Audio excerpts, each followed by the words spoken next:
रिंकी, ये 35,000 रुपये माँ को दे देना, माँ को अपना चश्मा बनवाना है। 35,000 रुपए का चश्मा? पता नहीं, शायद माँ को पैसों की जरूरत होगी इसलिए उन्होंने ज्यादा पैसे मांग लिए। तुम दे देना बस, बाकी मैं लेट हो रहा हूँ, मुझे ऑफिस के काम से बैंकॉक निकलना है। ठीक है मैं दे दूंगी। बढ़िया, इस उम्र में 35,000 रुपए का चश्मा पहनेगी। पता नहीं ऐसी क्या जरूरत पड़ गई जो मेरे पीठ पीछे इनसे पैसे मांगती है। अच्छा हुआ मुझे आज पता चल गया। इसकी फरमाइशें ना बढ़ती जा रही है। 2 टाइम का खाना पानी मिल रहा है घर के अंदर, वो इससे हजम नहीं हो रहा। ये पैसे तो ना मैं रखूंगी। वैसे भी बहुत टाइम हो गया मैं शॉपिंग करने के लिए गई हूँ मॉल पे, और ये भी इंडिया से बाहर गए हैं, तो मैं अब शॉपिंग करने जाऊंगी और मस्त मस्त चीजें खरीद के लाऊंगी। ये क्या ही करेगी इन पैसों का। बहू, वो विनय मेरे लिए कुछ देकर गया होगा ना? ये पहेलियाँ क्या बजा रही है बुढ़िया? सीधे सीधे बोल, क्या बात है? मैंने विनय से 35,000 रुपये मांगे थे, मुझे अपना चश्मा बनवाना है, तो उसने दिए होंगे ना तुझे बेटा? कोई पैसे वैसे नहीं दे करके गई है मुझे। चलो अपना काम कर जा। मुझे पहले ही पता था। मैंने विनय को बोला था कि बहू को पैसे मत देना। देख बेटा, मुझे पैसे दे दे, मेरी आंखें खराब हो रही, मेरा चश्मा कब से टूट गया है, मुझे नया चश्मा बनवाना है। मेरा नंबर और बढ़ जाएगा, बुढ़ापे में देख भी नहीं पाऊंगी मैं। एक बार ही बोल दिया ना बुढ़िया मैंने तेरे को कि कोई पैसे नहीं देके गई है मुझे। तू क्या हम पति पत्नी के बीच में कान लगा के हमारी बातें सुनती है? बोल दिया ना, उस चीज को समझ लिया कर। बुढ़िया हो गई है फिर भी जुबान चला रही है मेरे आगे। और एक बात बता, तेरी पेंशन आती है ना, तो उसके बाद भी मेरे पति से मेरे पीठ पीछे पैसे ऐंठती है। वो तो अच्छा हुआ मुझे आज पता चल गया। जब तेरा गुजारा चल रहा है पेंशन में, हम तेरे से पैसे नहीं लेते हैं, तो तू क्यों लेती है मेरे पति से? और एक बात सुन ले मेरी, मेरे पति के पैसों पे ना सिर्फ मेरा हक है। मेरे पति के पैसों पे ना ज्यादा नजर गाड़ के बैठने की जरूरत नहीं है। और ज्यादा चूचापाट करी ना मेरे सामने तो तेरे को घर से बाहर निकाल दूंगी अभी, और 1 हफ्ते बाद आएंगे विनय घर में। समझ आए तेरे को? आउट ऑफ इंडिया गए हैं, पता भी नहीं चलेगा और पूछेंगे भी नहीं तेरे बारे में। 2 टाइम का रोटी पानी मिल रहा है, तेरे को हजम नहीं हो रहा है? ऊपर से फरमाइशें कर रही है तू। चुपचाप अपने कमरे में बैठ, अपनी माँ ला जा और खाना खा। समझ आई? देख बहू, अगर तूने मुझे पैसे नहीं दिए ना, तो मैं विनय को बता दूंगी जो कुछ तू मेरे साथ करती है उसके पीठ पीछे। क्या बताएगी बुढ़िया तू?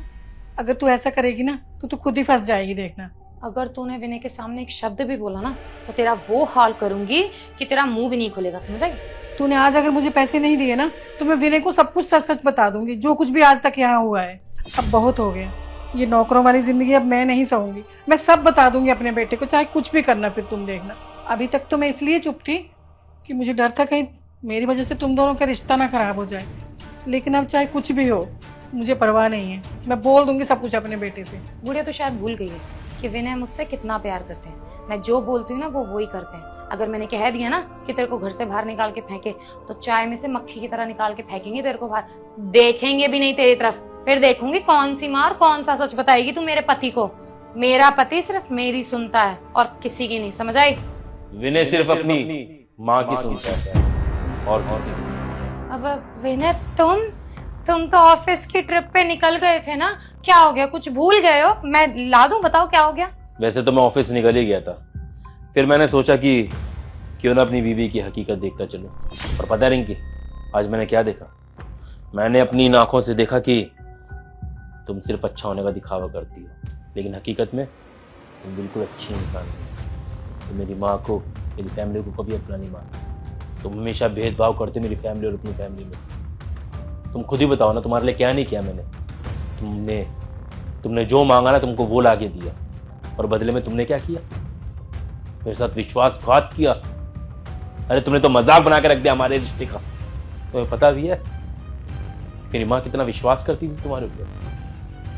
अरे सास माँ समान होती है, लेकिन शायद तुम इतनी गई गुजरी हो कि तुम इस रिश्ते का मतलब नहीं समझ पाओ। देख लिए भी नहीं तूने?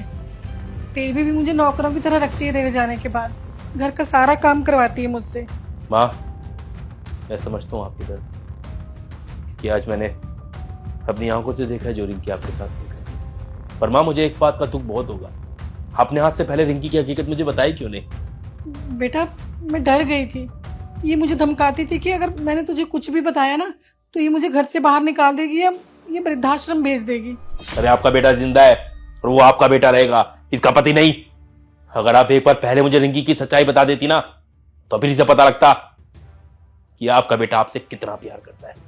अगर आपने पहले बता दिया होता ना, तो आज ये यहाँ ना खड़ी होती, घर से बाहर होती, खाल उतार चुका होता इसकी मैं। बेटा, मैं नहीं चाहती थी कि मेरी वजह से तुम लोगों का रिश्ता खराब हो, ये तुम्हारे बीच मन मुटाव आए, बस इसीलिए चुप थी। कैसा रिश्ता माँ? अरे कौन से रिश्ते की बात कर रही हैं आप? किसने समझा हमारे रिश्ते को?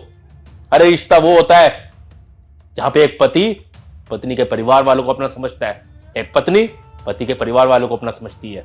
लेकिन ये कहां समझेगी? इसकी तो सोच ही घटिया है। और हकीकत बात तो यही है मां कि मेरा रिश्ता इसके साथ तो उसी दिन खत्म हो गया था जिस दिन मुझे इस बात का एहसास हुआ था कि ये मेरे परिवार को बिल्कुल पसंद नहीं करती। ये जो हम दोनों का है ना मां, इसे रिश्ता नहीं कहते, सिर्फ दिखावा कहते हैं, दिखावा जो सिर्फ दुनिया की नजरों में है। रिश्ता वो होता है जहां पर एक दूसरे के साथ में प्यार होता है। लेकिन ये तो वो दीमक है जो अंदर रह के हमारे परिवार को खोखला करने में लगी हुई है। ये तो हमारे परिवार को कमजोर करने के लिए आई है। और इनकी तुम ही बताओ ना एक बात को, एक माँ बाप क्या चाहते हैं अपने बच्चों से? यही तो चाहते कि उसके बच्चे सुखी रहें, खुश रहें, साथ में बेचारे 2 वक्त की रोटी चैन से खा सके अपने परिवार के साथ। यही होती है माँ बाप की इच्छा बस, और कुछ नहीं मांगते माँ बाप। और तुम भूल गए कि मेरी माँ की उम्र क्या है? मेरी माँ भी तो तुम्हारी माँ की उम्र की है ना। तुमने तो शादी के रिश्ते को ही मजाक बना दिया है, जहाँ पे लड़का लड़की एक दूसरे के माँ बाप की इज्जत करते अपने माँ बाप की तरह समझते हैं। आज तुमने ना ये बदतमीजी करके ये साबित कर दिया कि तुम जिंदगी में कभी अच्छी बहू नहीं बन सकती। मैं तुम्हें बता रही हूँ, इस बुढ़िया की बातों पे ना भरोसा मत करो। पता नहीं इसको आज क्या हो गया, हमारे बीच में ना लड़ाई करवाना चाह रही है। और कितनी सेवा करती हूँ मैं इनकी, तुम्हें तो पता है ना। तुम्हारे सामने हाथों पे रखती हूँ उनको, बिस्तर पे खाना देती हूँ, पानी तक का गिलास नहीं उठाने देती हूँ उनको। और आज इनको पता नहीं क्या हो गया, ये हमारा रिश्ता खराब करने पे तुली हुई है। इनकी बातों में मत आना। इस बुढ़िया ने ना जान के ऐसा सिनेरियो क्रिएट किया ताकि मेरी इमेज खराब हो जाए आपके सामने। चुप! ज्यादा बदतमीजी करने की जरूरत नहीं है। अगर एक शब्द बोला मेरी माँ के खिलाफ में तो तुम्हारी जबान खींच के उसी से तुम्हारा गला घोट दूंगा मैं। तमीज से बात करना मेरी माँ से। मेरी माँ है वो, समझ रहे हो ना? एक बार को हो सकता है ये इंसान कानों सुनी बातों को विश्वास ना करे, लेकिन आज मैंने अपनी आंखों से देखा है जो तुम कर रही थी मेरी माँ के साथ में। और क्या कह रही थी तुम मेरी माँ को? बुढ़िया बुढ़िया बुढ़िया। शर्म नहीं आ रही थी तुम्हें? अपनी मां समान औरत को तुम बुढ़िया बुढ़िया कह के संबोधित कर रही हो। पता नहीं कैसी घटिया लड़की से मेरी शादी हो गई है। मेरी किस्मत खराब थी। तुम्हारे को मेरी मां चुपती है ना? अरे बेचारी करती क्या है, सिर्फ 2 वक्त की रोटी तो खाती है, इससे ज्यादा तो तुमसे कुछ नहीं मांगती ना। लेकिन नहीं, तुम्हें सिर्फ इस बेचारी का हमारे साथ रहना चुभता है, क्योंकि तुम चाहती हो अकेले रहना, जहां पे कोई तुम्हारे साथ ना रहे, मेरे परिवार वाला। मैं बहुत अच्छी तरह समझ रहा हूं तुम्हारी सोच को। अब मैं नहीं चाहता कि तुम इस घर के अंदर रहो, तुम्हें ये घर छोड़ना होगा। अच्छा चलो ठीक है, मैं मान लेती हूँ कि मेरी गलती है। और अगर तुम कह रहे हो तो इनसे माफी भी मांग लूंगी मैं। अच्छा लगेगा तुम्हें? मम्मी जी माफ कर दीजिए, मुझसे बहुत बड़ी गलती हो गई और आगे से मैं ऐसा कभी कुछ नहीं करूँ। खुश? अब ठीक है ना? फाइनल? अरे दिखावे के लिए माफी मांग रही हो तुम? जो तुम कर रही हो ना इसे माफी नहीं कहते, ढोंग कहते हैं, ढोंग। तुम साफ साफ ढोंग कर रहे हो मेरी माँ के साथ में माफी मांग के।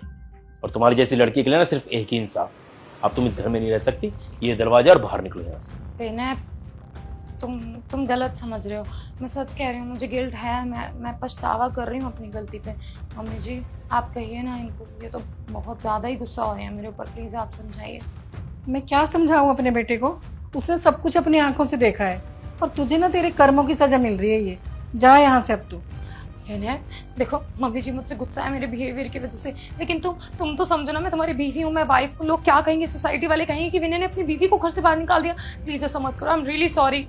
माफ कर दो तुम्हें? कैसे माफ कर दो तुम्हें, जब मैंने अपनी आंखों से देखा कि तुम मेरी माँ के साथ में बदतमीजी कर रही हो, और इतना सब सुनने के और देखने के बाद में भी तुम चाहते कि तुम्हें माफ कर दूं? इतना बेवकूफ नहीं हूं मैं। अरे तुम्हें कोई इंसान माफ नहीं कर सकता जो एक बार देख लेगा ना कि तुम्हारी हरकतें कैसी हैं एक बुजुर्ग औरत के साथ में। विनय प्लीज ट्राई टू अंडरस्टैंड। मैं कहाँ जाऊंगी? मुझे तो घर वाले भी वापस नहीं रखेंगे। अगर उन्हें पता चलेगा मैंने ये सब किया है तो मैं कहाँ जाऊंगी? मेरा कोई ठिकाना भी नहीं है यहाँ के अलावा। प्लीज देखो रिंकी, अब मैं तुमसे ना ज्यादा बहस नहीं करूंगा। तुम चाहते हो कि मैं अच्छा बना रहूं तो चुपचाप इस घर से निकल जाओ, वरना तुम आज मेरा बुरा रूप भी देख लोगी। विनय प्लीज मेरी चुप! बोला ना, निकल यहाँ से।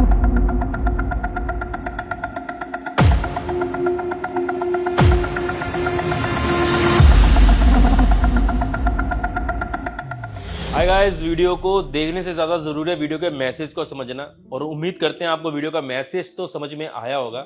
बाकी हम दिल्ली में बैठ के इस वीडियो को बना रहे हैं, आप कहां पर बैठ के इस वीडियो को देख रहे हैं जरूर बताना, और वीडियो के इस मैसेज को शेयर करना अपने दोस्तों के साथ में। Bye, take care, love you all, bye.